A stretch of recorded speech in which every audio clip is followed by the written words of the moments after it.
Bonsoir à tous, bienvenue dans le journal du jeudi 14 octobre. Dans l'actualité du jour, les éleveurs du département, ils se retrouvaient aujourd'hui dans le Chaourçois. L'occasion de faire le point sur le métier et de discuter des moyens à mettre en œuvre pour tenter de maîtriser les coûts de production. Visite de ferme à suivre dans un instant. Gros plan ensuite sur des boursicoteurs. Les clubs d'amateurs de bourse se développent dans le département.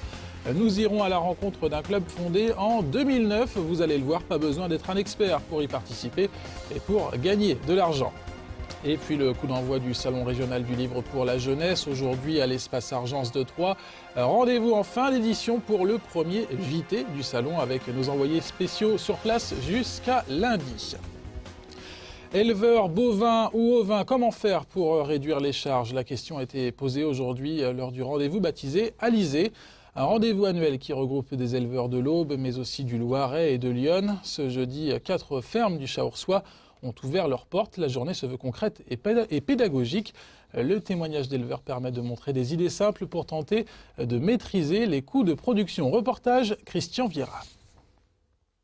Dans un marché de la viande et du lait mondialisé, les éleveurs au bois veulent sortir du brouillard. Pour faire face à la concurrence, pas d'autre choix que de partager ses idées pour limiter les charges d'exploitation. Bruno Michel a choisi de présenter un système de lagunes pour éliminer les effluents de ses vaches, un système plus économique que le stockage dans des silos en béton. L'intérêt de ce système, c'est qu'il n'y a pas de vidange. À chaque fois qu'une fosse est remplie, il faut la vidanger. Une fosse béton ou une fosse géomembrane, il faut la vidanger. Que ici, c'est du traitement au fil de l'eau. L'eau, elle rentre d'un bout, elle ressort de l'autre, traitée, et il n'y a aucune intervention humaine. De procédé, c'est qu'il y en a une, c'est 2000 € de vidange tous les ans, minimum, et moi, il y a 0. Maîtriser les coûts de production en élevage, tel est le thème choisi de l'édition 2010 d'Alizé. Durant ce rendez-vous annuel, 4 éleveurs au bois ont ouvert leurs portes durant une journée. Le nombre d'éleveurs ne cesse de diminuer dans le département. Ici, les échanges se veulent avant tout professionnels et efficaces. Là où c'est intéressant, c'est surtout sur des filières lait où le bio est déjà la filière est relativement bien organisée. Après, au niveau viande, on a pour l'instant une valorisation qui est encore légèrement minime. On est obligé, de toute façon, on n'a plus le choix. Hein. Les marges étant très très basses, on est bien obligé de faire des économies et se rassembler. De toute façon, c'est toujours bon. Hein, on voit que ici l'exploitation elle travaille beaucoup en CUMA et tout ça. Moi personnellement, c'est la même chose. Donc oui, c'est un plus. Il n'y a pas d'histoire. Les éleveurs laitiers ont un prix du lait qui est payé difficilement payé aujourd'hui. Dans le contexte des céréales cher, on est dans un contexte où le prix de l'aliment du bétail va certainement augmenter. Et puis pour les bovins viande et ovins viande, on est sur des marchés qui sont plutôt en stagnation. Donc difficile d'améliorer le produit des exploitations. L'événement aujourd'hui, c'est plutôt de maîtriser les charges plutôt d'essayer d'augmenter son produit. La Chambre d'agriculture soutient les éleveurs dans cette course aux économies. Des gains de productivité peuvent être effectués dès le stockage du lait après la traite. On peut par exemple placer la ventilation du groupe froid dehors afin d'évacuer la chaleur du lait en dehors du local. Dépoussiérer les ailettes d'un ventilateur, ça va permettre de consommer peut-être 10% d'énergie en moins. D'autres pistes pour abaisser les coûts de l'alimentation animale, quoi de plus simple que de remettre les vaches dans les prés? Dans l'Aube, le projet de partenariat avec l'usine de Diester de Nogent est lancé. Objectif, récupérer les tourteaux de colza au meilleur prix pour alimenter les vaches auboises.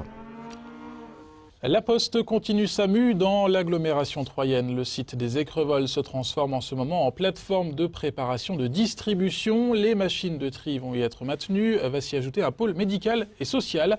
En revanche, comme nous vous l'annoncions dès le mois de juin, la plateforme de tri de Lavaux va fermer ses portes et le site est à vendre. La Poste souhaite concentrer ses activités de tri sur un site beaucoup plus industrialisé à Lognes, en Seine-et-Marne. Le groupe postal justifie sa décision en mettant en avant la baisse de l'activité de 5% chaque année. Didier Monga est directeur du groupement courrier Aube et Haute-Marne. Il est au micro de Jonathan Boisset. On a une baisse d'activité sans précédent. Nous sommes confrontés à la crise. Nous nous adaptons. Donc c'est vrai que ce bâtiment de Lavaux, dans le nouveau schéma d'organisation, nous n'en avons plus à ce jour l'utilité. Donc nous allons effectivement nous désengager de ce site. Nous adaptons nos organisations, mais il n'y a pas de licenciement, il n'y a pas de plan social. La Poste est une entreprise très particulière, avec ses valeurs très fortes. L'accompagnement des personnes est central et on ne laisse personne sur le bord du chemin. Il n'y a pas de licenciement. Et le site de Lavaux avait ouvert ses portes en juin 2008. Une trentaine de personnes y travaillaient. L'entrepôt sera vide d'ici la fin du mois. Vendre et acheter des actions ou des produits boursiers, pour certains, c'est devenu un loisir comme un autre. Les clubs d'amateurs de bourse se développent dans le département. Exemple avec Eurocap Finance, un club fondé en 2009 qui regroupe aujourd'hui une dizaine d'amateurs des courbes du CAC 40. Et pas besoin d'être un expert pour y participer. Reportage Cyril Tavernet. Dans le département, il existe une dizaine de clubs d'investissement comme celui-ci. Eurocap Finance a vu le jour il y a un an. Ils ont déjà investi, par exemple, sur le marché de l'or. Chaque membre place au minimum par mois 15 €. Le but, se regrouper pour investir différemment, ne pas laisser son argent dormir en banque. Au début que vous allez arriver au club, on va tout simplement voir quelques notions de base. Qu'est-ce que le marché action? Qu'est-ce que la bourse en termes généraux? Comment on place un ordre aujourd'hui avec un ordre boursier, c'est-à-dire acheter des actions, vendre des actions, tout simplement. Là, c'est la base même de la bourse. À savoir que maintenant, les actions représentent peut-être moins de la moitié au niveau des clubs d'investissement sur les choix d'investissement qui sont faits avec tous les produits financiers qui existent. Il y a largement le choix. David, le président du club, souligne qu'ils ne sont pas une association de passionnés de la bourse, mais bien un club d'investissement. Le seul but, être lucratif. Jérôme aime les courbes de la bourse et jouer avec son argent. C'est déjà un plaisir pour gagner de l'argent. C'est clair, on n'est pas dans un club pour perdre de l'argent, on est là pour gagner de l'argent. C'est aussi d'avoir une bonne connaissance de vue d'ensemble des entreprises, que ce soit des entreprises françaises, européennes, mondiales. On s'aperçoit qu'actuellement, enfin depuis même très longtemps, c'est comme les États-Unis et la bourse de New York qui décident et qui fait surtout la pluie et le beau temps. Gérard, lui, est venu en curieux, voir s'il pouvait rejoindre le groupe.